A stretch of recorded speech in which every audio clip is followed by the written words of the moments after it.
Hi, Limit Break Overdrive with another Path of Exile video. This one is gonna be me reading the patch notes for 3.22. They released an hour ago or so, but I couldn't read them beforehand. I'm gonna be playing some Path of Exile music in the background while I'm reading this. So, yeah, let's jump right into it. As long as Bone Shatter's not fucked, I'm gonna be happy with whatever comes. So, Ancestor Challenge League, yeah, challenges, and blah blah blah, that's fine. New content and feature. Sanctum is back to the core game with a few adjustments. Strength support, controlled blaze, chance to ignite from melee skills, okay. More ignite damage for each ignite inflicted with them, but less damage, okay. Similar to deadly elements, I guess. New strength support, corrupting cry. Yeah, it's the war cry that gives corrupting blood. Trauma support, that's gonna give trauma stacks. And by the way, in my opinion, it's not gonna be as good as Bone Shatter, because Bone Shatter has that ingrained in the skill. So if you use trauma stacks, it's to use another strike skills, to use whatever it has. And like heavy strikes gives you knockback. Like what the fuck?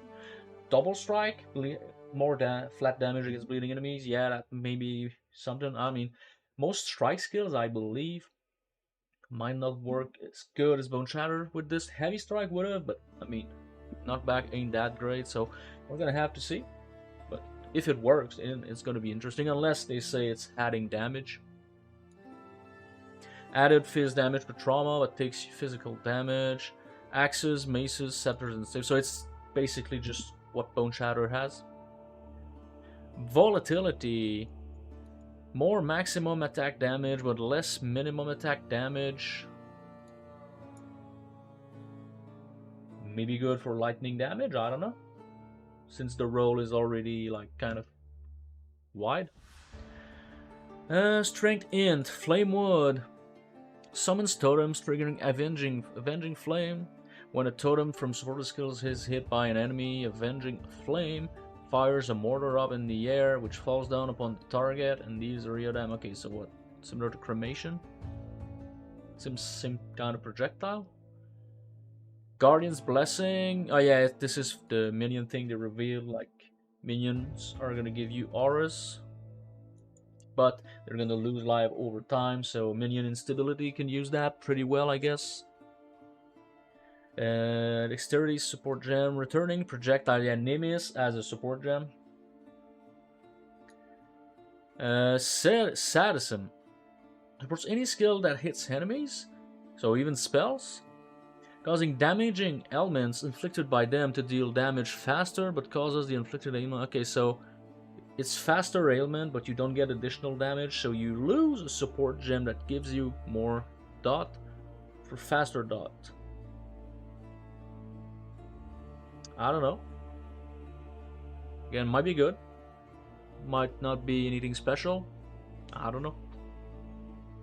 Last time I've played Lacerate has been a few leagues ago, and I stopped because damage was too low. So it's a good quality of life because you don't have to stand still as much to just whack. But again, I might try this. Who knows?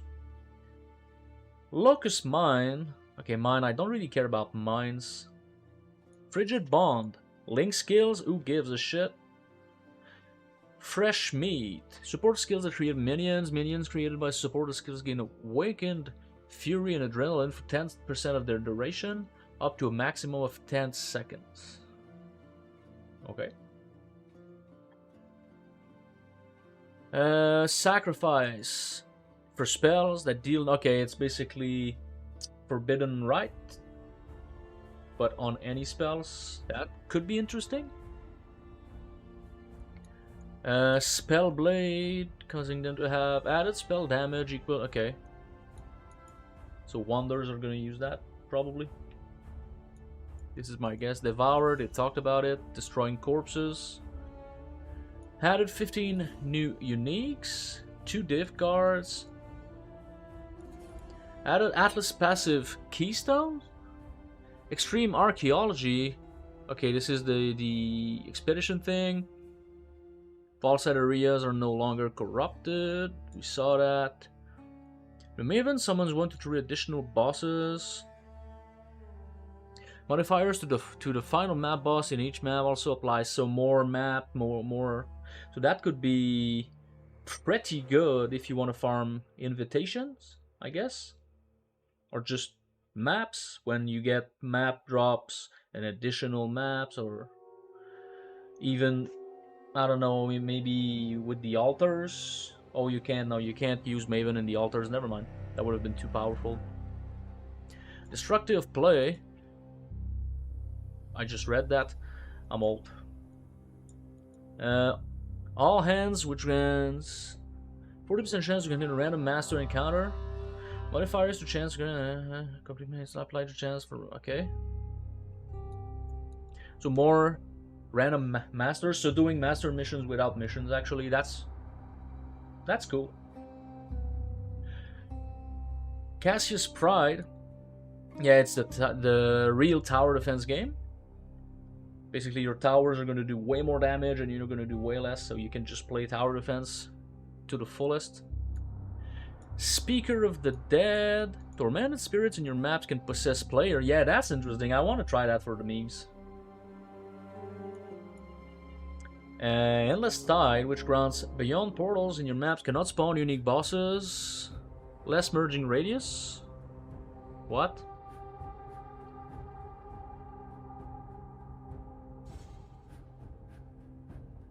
What? I don't get this one. Why would we want less shit if we farm beyond? Like, I want to see unique bosses because they have guaranteed currency drops. I don't know. Maybe there's something I don't get because I don't farm beyond that often, but unless it's because your build is not strong enough to kill these bosses, but you can just ignore them. I don't know. There's probably something I don't get there. Let me know down in the comments if I really don't get something about that. Maybe it's interesting. Arbitrary tenets. Favors at ritual altars in your maps randomly cost between 90% less and 80% more.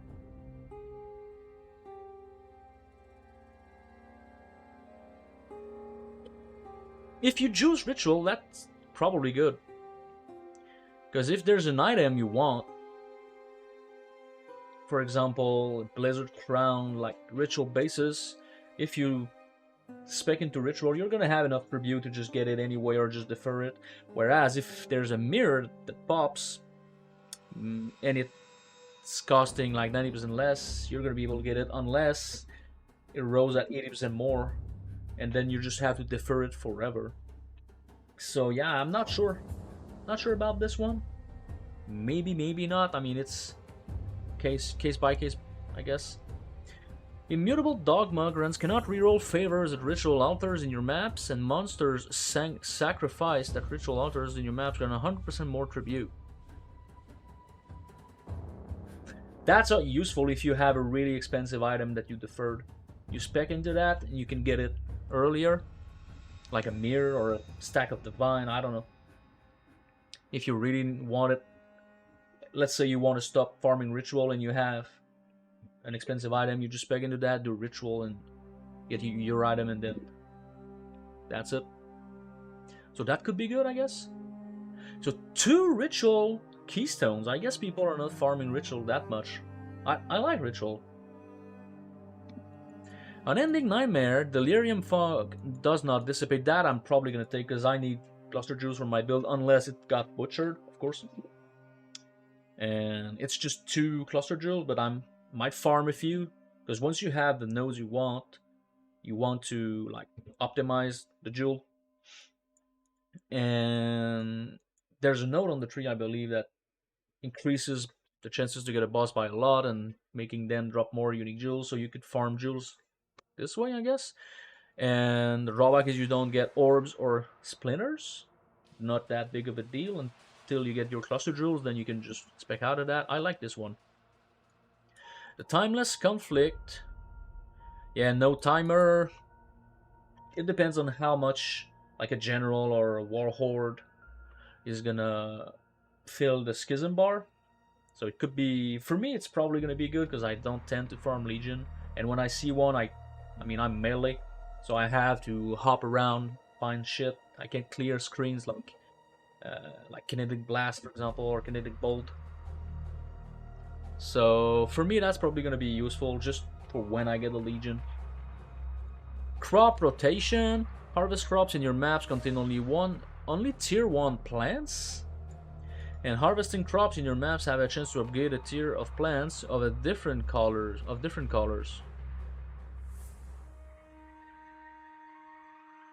Okay, so the more crops you get, the more chances you have to getting high tier seeds.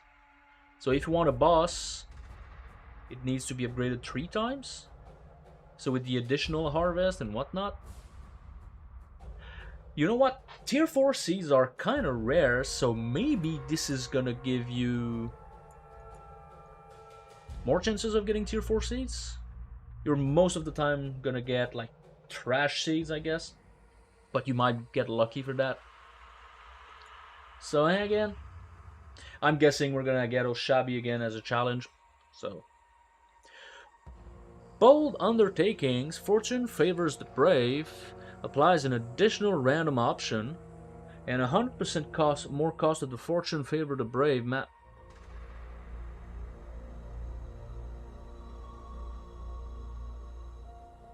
That's interesting.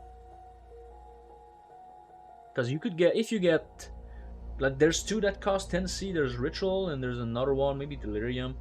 If you can get both, instead of paying 20, you paid 6. So, but you can get Abyss and another one, so I don't...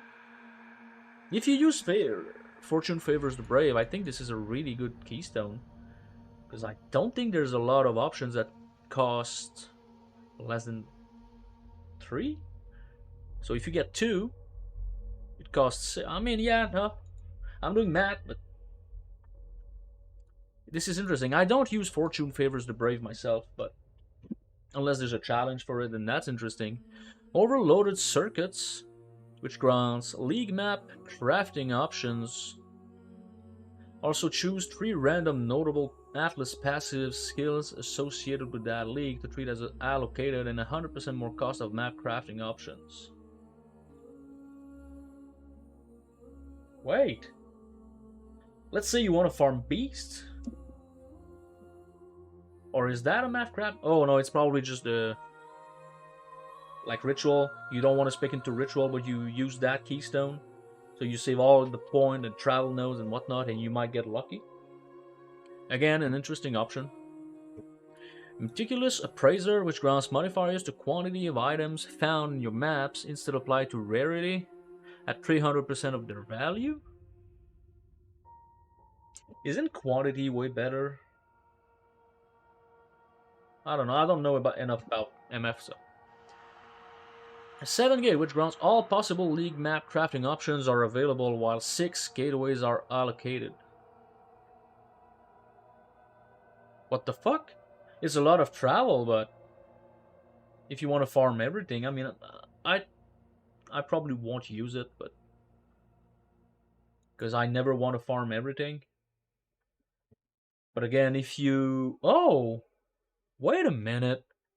If you use that shit, like you get all of the craft option from the map device for free, I guess, unless you need to pay the chaos, but I don't think you do. And with this one, so all the ones, and they all get spec'd from the 3 randomly. Both together could be good. I mean, from what I understand, I could be wrong. Forbidden Sanctum changes. I'm actually excited about that. The Forbidden Sanctum has been added to the core game. Yeah, we know that. You meet Divinia and the Oriat docks in Act 10. Forbidden Sanctum has a maximum area level of 83. Forbidden Tomes, which are tradable items that are found in the endgame. Forbidden Tome represents the entire first floor of this Forbidden Sanctum, and its rooms can be played back to back. They said that upon successfully completing a Sanctum floor, the next floor is generated as a tradable item with the state of your Sanctum built in, including your boons, affliction. So basically, you drop a tome. If your character is good enough, you basically have a full Sanctum. So that's great. I just don't know how rare they're gonna be. I hope they're not gonna be as rare as memories, for example, because I dropped like maybe 4 or 5 memories. I mean, it's not a league I've played the most, but I'd like to do more than 4 or 5 Sanctums, so we'll see. Relics have also returned and are now tradable. You're locked in at the beginning of the first. Yeah, that's the same. Forbidden Sanctum Run now requires killing Alicia, okay, to complete it, in both her first and second form. She will always drop a unique relic, which have also been reworked and replaced as we rebalance the Forbidden Sanctum.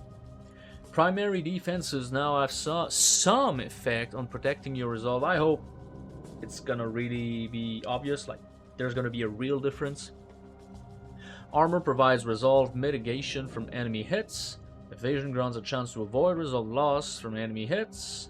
While Energy Shield provides you with Resolve Aegis, which is a mechanic that behaves similarly to how Energy Shield behaves. So basically, Energy Shield is going to be OP, because it regenerates itself once you stop taking damage. I'm assuming it's going to be the same. That means Energy Shield is going to be OP for Sanctum. The difficulty of the Forbidden Sanctum has been increased. Especially in the later floors, monsters generally have more life and deal slightly more resolve damage, which is going to offset the defenses. So basically it's going to be all the same. Watch this. It's not going to be tuned properly, especially since we've learned that there's basically like 5 guys working on POE 1 at the moment, 5 or so. So they can't do everything by themselves. That explains also like the lack of communications in the past leagues, in my opinion. But yeah, just slight rant.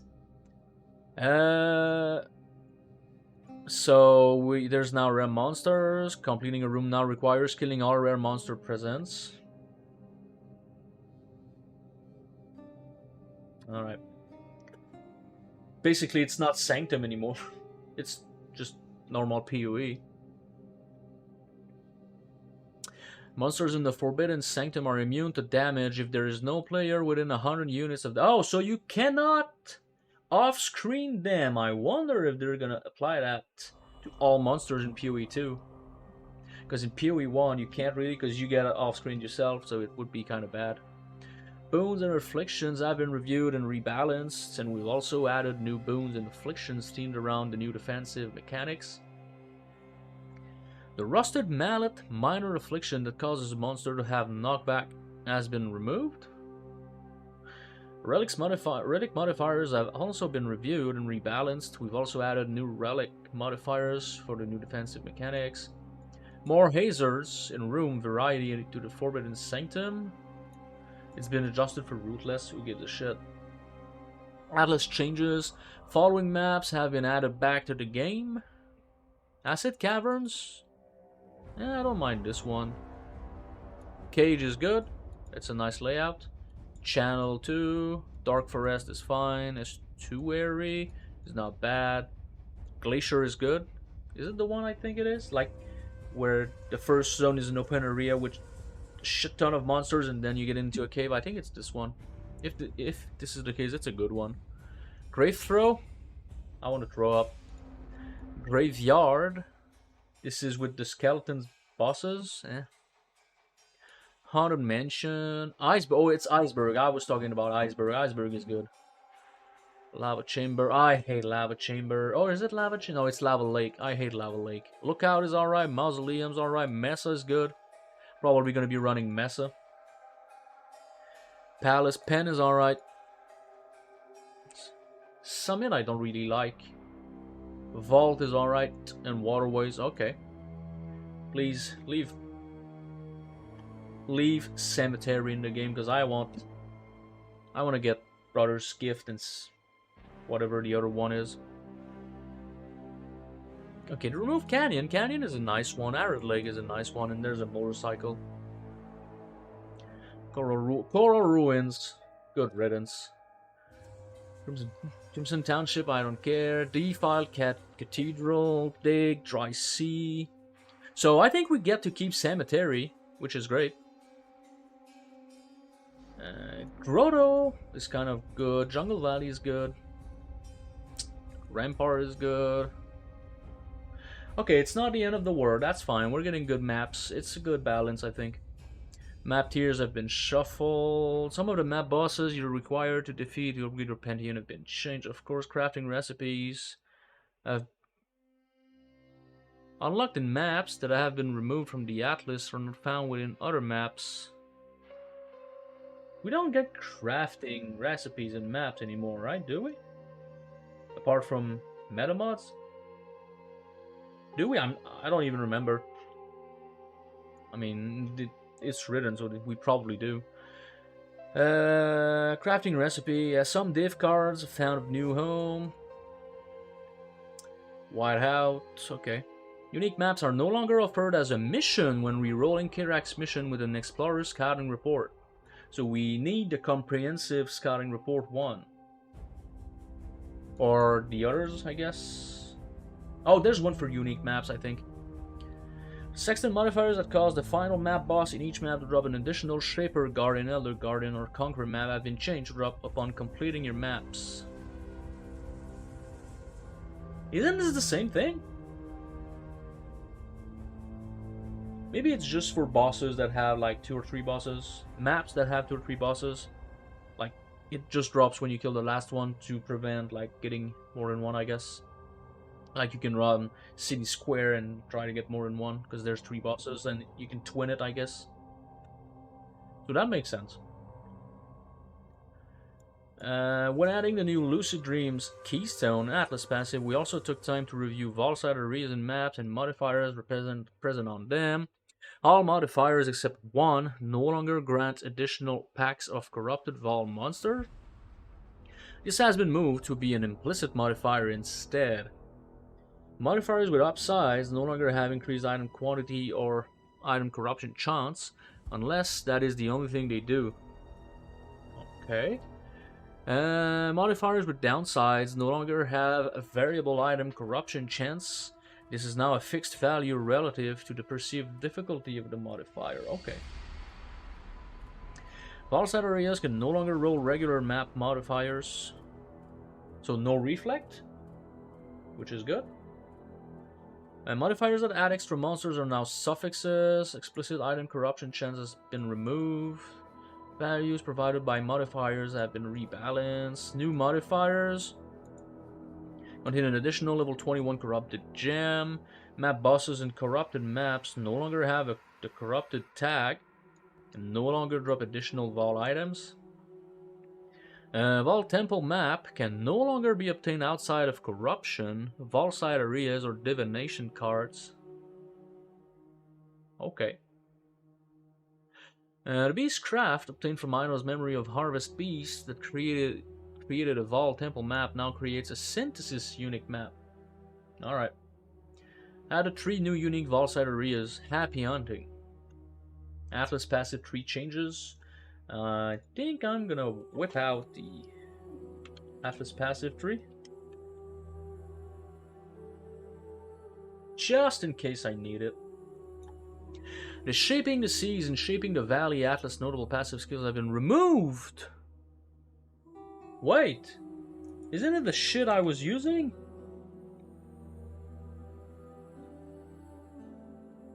Shaping the Seas and Shaping the Valley. Shaping the Mountains is what I use. What are the other ones? I don't even know. Shaping the Seas. Where's this one?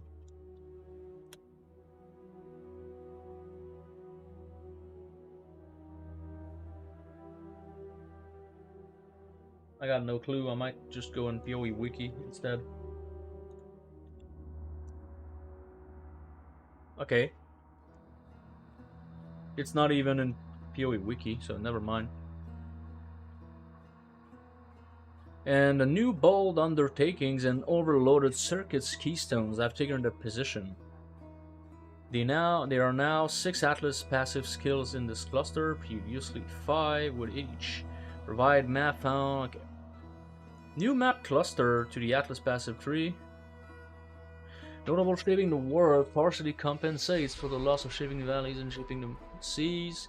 Provides final map boss in each map has 5% chance to drop an additional connected map. And 10% chance to be 1 tier higher. Okay.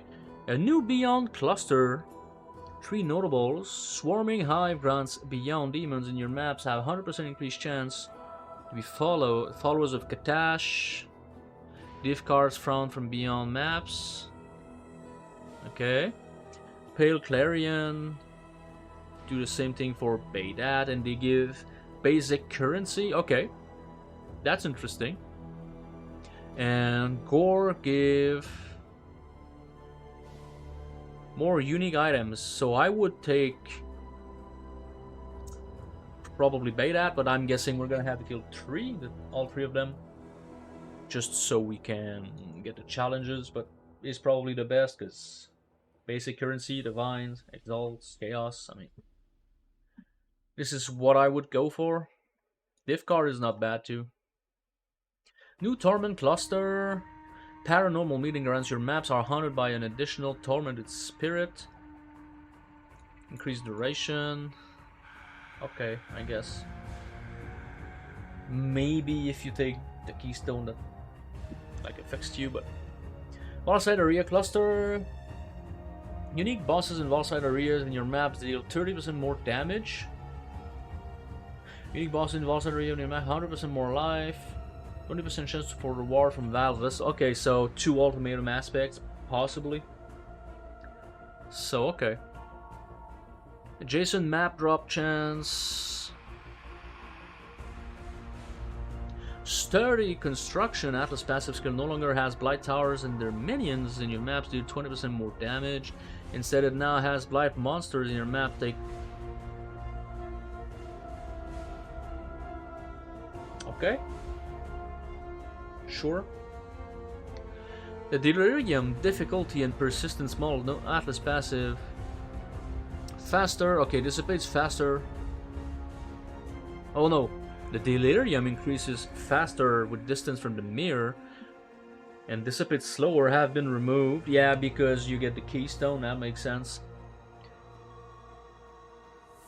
Some other Atlas passive skills have moved location to make space for the new keystone clusters added. Lead changes. We're approaching the meat of the patch notes. Domain of Timeless Conflict now has a minimum area level of 80. Specific Timeless Emblems and Unrelenting Timeless Emblems no longer provide additional area levels. Okay. Additional area levels now added based on the number of emblems used. That's fine. So the last one is level 84. 20% increased experience for each emblem has been removed. Okay, less experience because people were doing 5 ways to get to level 100, which I don't give a shit. If they want to play in group and do that, why not? I mean, okay. Each unrelenting timeless emblems now had 10% increased experience gained.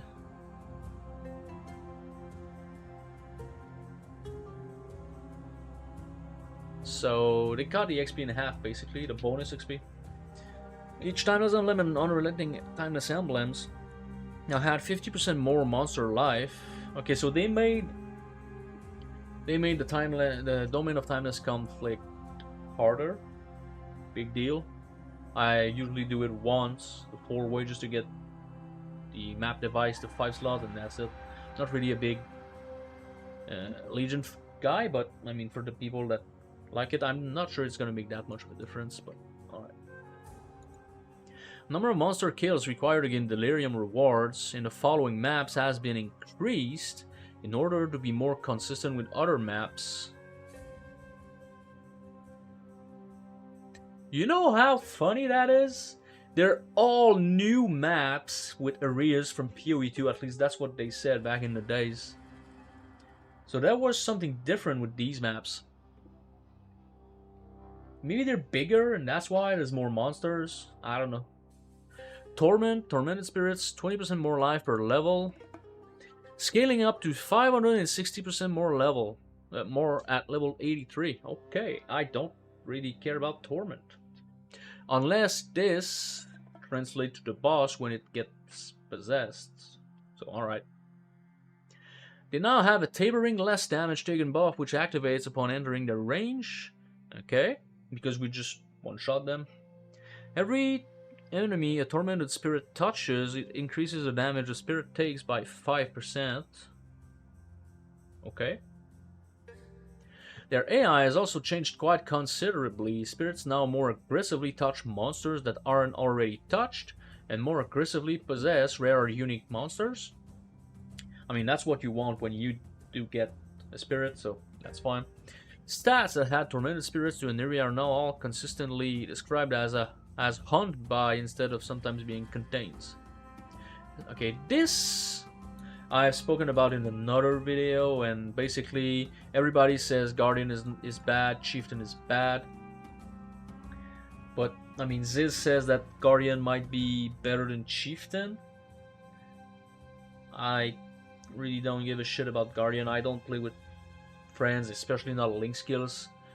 That no load is probably the worst. Chieftain, I mean, the melding thing and the res is good. The other, I mean, the slam I don't hate, but I've not played enough with 7 or 8 links to know how much of a difference it's gonna make. So I might try it, but again, I don't really know the old Chieftain either, and I think they lost a lot of damage. I know they lost like something for strength stacking and fire res, so yeah, unless they change something. I mean, they're listing what you lose, but again, not the biggest expert on these ascendancies, so yeah. Basically, nothing impressive, nothing bonkers that everybody's gonna want to play. Guardian has been already kind of dead anyway, but Chieftain might, I don't know, might lose some people actually. We'll see. Ascendant, Guardian, and Chieftain changes. Occultist.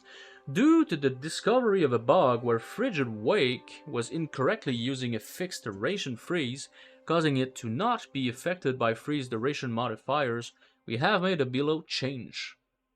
The described bug has also been fixed. No longer has every 4 seconds 33% chance to freeze nearby chilled unique enemies for 6.6 seconds, or every 4. It now has every 4 seconds 50% chance to freeze nearby non-frozen enemies. No clue if this is good or bad. Passive skill tree balance.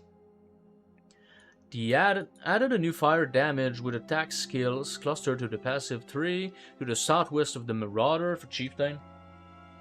Starting location, the Lava Lash notable passive has been moved into this new cluster, which contains 2 other notables.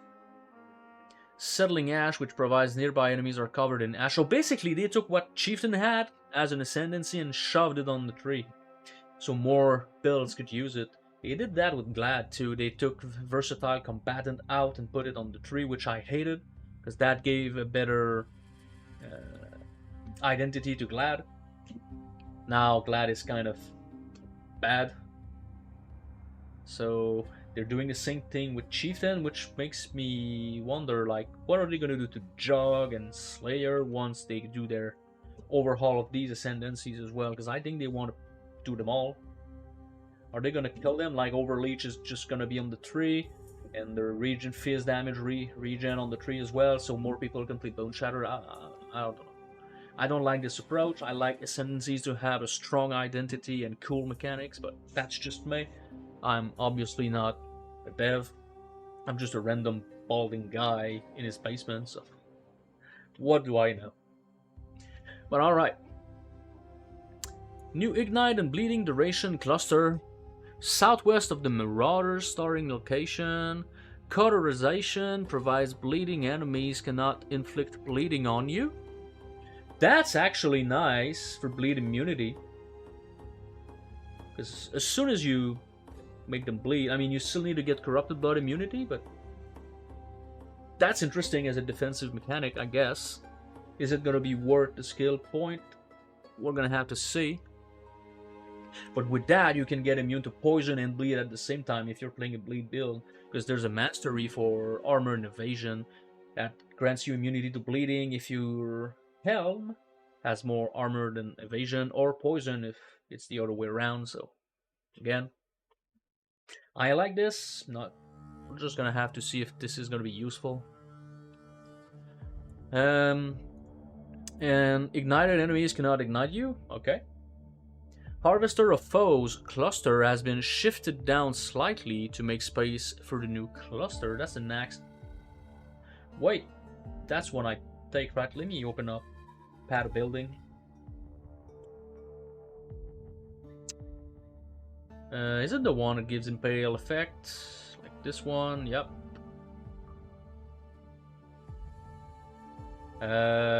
Slightly lower, so can I still get it this way? Or do I have to route differently? We'll see. Fire damage with attack skills to the southwest of Duelist starting location. Invigorating Blaze provides 10% fire damage over time multiplier with attack skills. And recover 2% of life when you ignite a non-ignited enemy. I mean, it's just basically once. The Champion of the Cause and Batterman cluster has been moved to Lavalash's old location to make space for this new cluster. Again, I'm gonna open up fresh POB. Okay, Lavalash. This one has been moved to where exactly? I don't remember. I'm too old.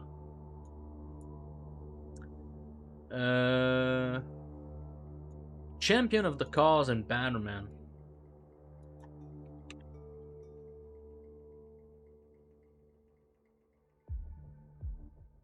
Is now down here?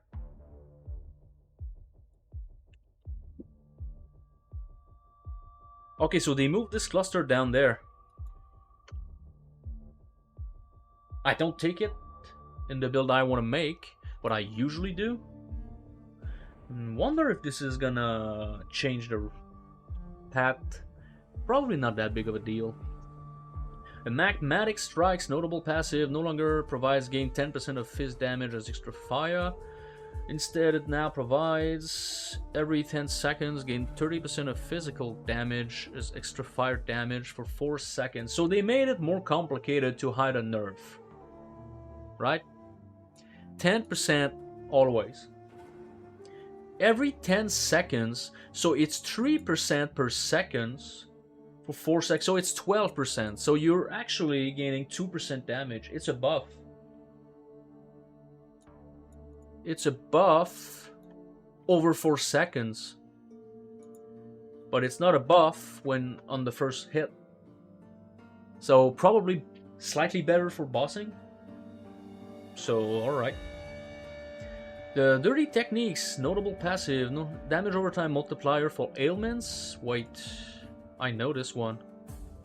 This is Bloodletting. Dirty Techniques. I know that.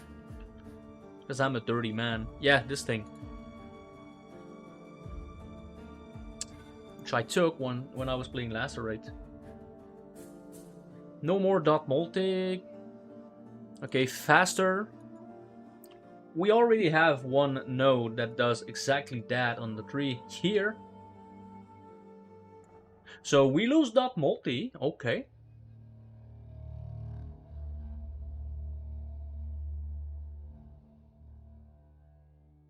Previously 10, no? What? A too small passive, deal faster. So basically, we lost duration and dot multi just to gain slightly fast. So that's a nerf. Dot multi is kind of good. Yeah, I think this is a nerf. Vengeance Cascade Anointed notable passive no longer provides 15% increased projectile speed. Attack projectiles return to you, or returning projectiles pierce all targets.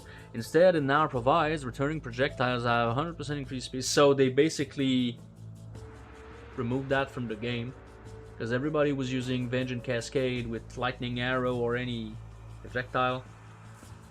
I think they added it somewhere else, like as a skill gem. But if you use that as a skill gem instead of another damage gem, you probably lose damage. Quality on the anomalous faster projectiles. Now ground projectile from the supported skills have 10% chance to return to you. That's a nerf. Timeless Jewel exclusive Strength of Blood Keystone no longer provides a 1% less damage taken for every 2% life recovery per second from Leech. Instead, it now provides 2% additional physical damage reduction for every 3% life recovery per second from Leech, which is a nerf. I mean, it's fizz damage only instead of all damage. And you need a Leech a lot. I don't know how much Leech per second I actually have on my character. Let me take a look.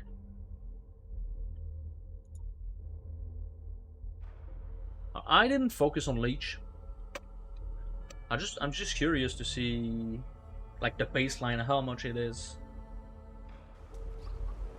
If the game wants to boot.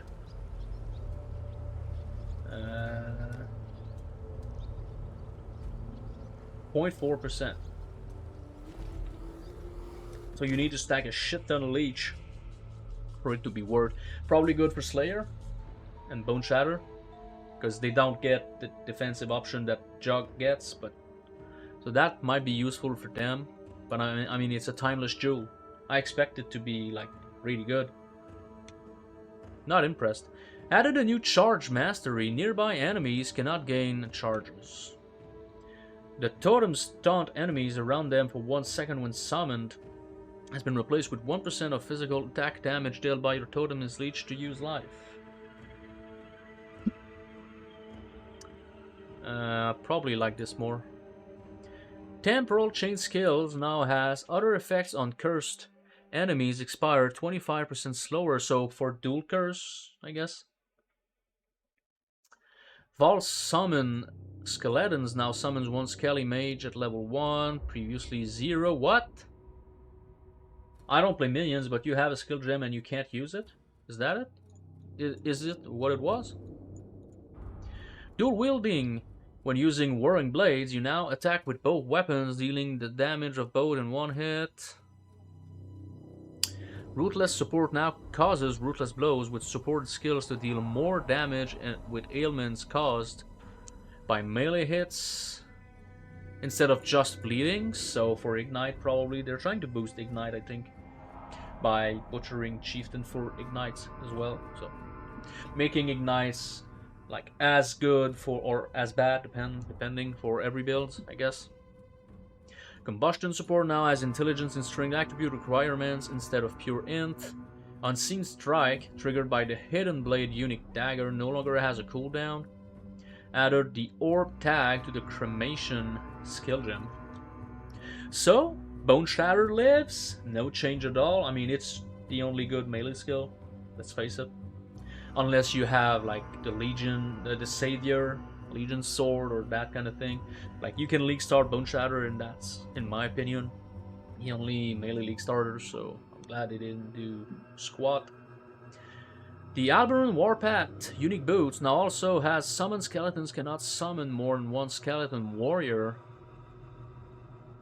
Delve exclusive shield prefix modifiers that provides +3 to maximum fire code or lightning res can no longer roll. Why? Veiled modifier, which grants increased duration of ailments you inflict while focused, now has values of cut in half. Why nerf this? I've not played dot builds in few leagues, but I don't know. I mean, you get faster damage because it's the same deeps. So maybe it's good. I don't know. Let me know down in the comments again if you've made it this far in the video. And thanks, because it's a long one. That's what she said. Crucible passive skill that causes totems to explode on that. Okay, has had values divided by 20. They killed the build. Then they made the build so one guy could beat the Ruthless challenge, like the boss race. He used this and it was the only way, so. The Eternal Labyrinth now grants Ascendancy passive skill points in Ruthless. Existing Ruthless characters that completed the Eternal Labyrinth. Okay, so now they added a 4th Ascendancy to Ruthless. Guardian. Oh, it's just Ruthless changes? I don't give a shit.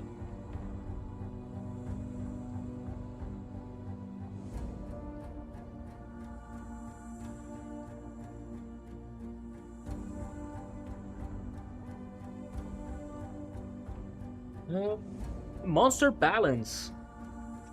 Stun immunity has been removed from many bosses in Path of Exile. That's a W. This includes but is not limited to Aziri, Argus, Deval Omnitech, and Betrayal targets. Some bosses now... I'm gonna die. Too happy. Some bosses now have specific skills that cannot be stunned or cannot be interrupted. Kadava is still unable to be stunned. Okay. Shaper Guardians, Elder Guardians, and Conquerors now drop far fewer influenced items on that. Far fewer. I would have been alright with just fewer.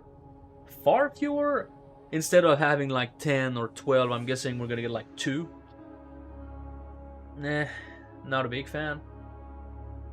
I mean, I'm gonna be playing trade this league, so it doesn't matter, I can just buy it, but not a big fan. I like dropping my shit. Slightly increase the outcome odds for tamed currency from beyond bosses and slightly reduce the outcome odds for other beyond monsters. So bosses will drop more currency, but then they give you a keystone that makes no bosses spawn. I don't understand, I'm confused. Monsters that are unable to be damaged no longer regen life or energy shield. Or okay, that's good. That's really good. I hope this includes cycling damage reduction. Because when they get energy shield, sometimes they're just unkillable because they keep cycling to the damage type you're doing and you can't damage them. Kitava Skellies in the Belfry boss arena now spawn as magic instead of rare. The temp chain skills used by monsters now also causes other effects on cursed enemies to expire 25% slower. Okay. Kirak League's mods, we knew that. This is great, especially early on. I love Essence. Breach, just in my opinion, is just trash.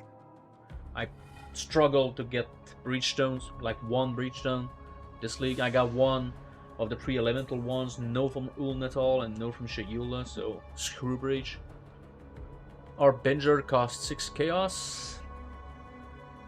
If I need a Fracturing Orb. Quest rewards. Devour support, Flame Wound support. Okay, so these are the new gems. Don't need to read that. UI changes. Improve the visibility of highlighted nodes when searching the Atlas. God damn it, that was about time. It's so bad when you're looking for something. I'm just gonna show it to you guys so we have like a reference point to go back to remember how bad it is. Let's say I want to search for, I don't know, Whispers of Doom. I know where it is though.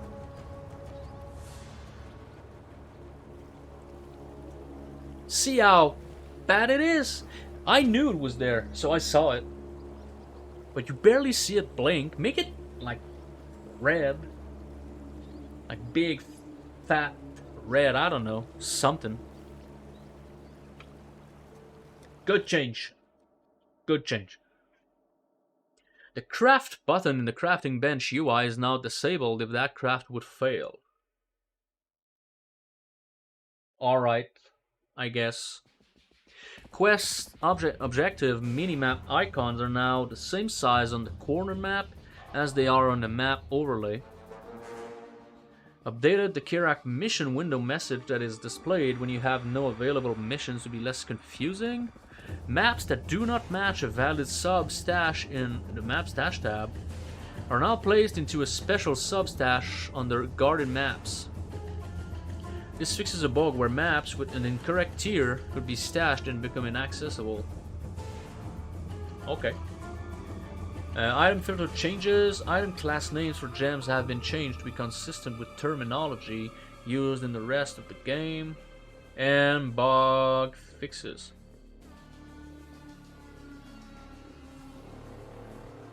Yeah, Bex. Farewell, Bex. She will be missed. She was so nice. I mean, she still is. She's not dead, but I'll miss her. Last time you could tell her patch notes when. So, good luck, Bex. If you, for whatever reason, watched until the end of my video, you're gonna be missed. I'm not gonna read the bug fixes. Video is gonna be long enough. It's like close to an hour already. So again, let me know down in the comments about the things I mentioned, because I wasn't sure, or let me know if I just overlooked something that could change my my take on something. Did I say something? I feel like I just said the word something. Tired. Had a long day. But yeah, thanks for watching. And I'm gonna try to work on my build guide for Bone Shatter, because I modified it slightly and I like it better. So this is gonna be coming as soon as I can. I mean, the patch notes are out. I don't need the gem balance and the new gems and POB or whatnot, but I might wait a few days in case they manage to get the time to update POB.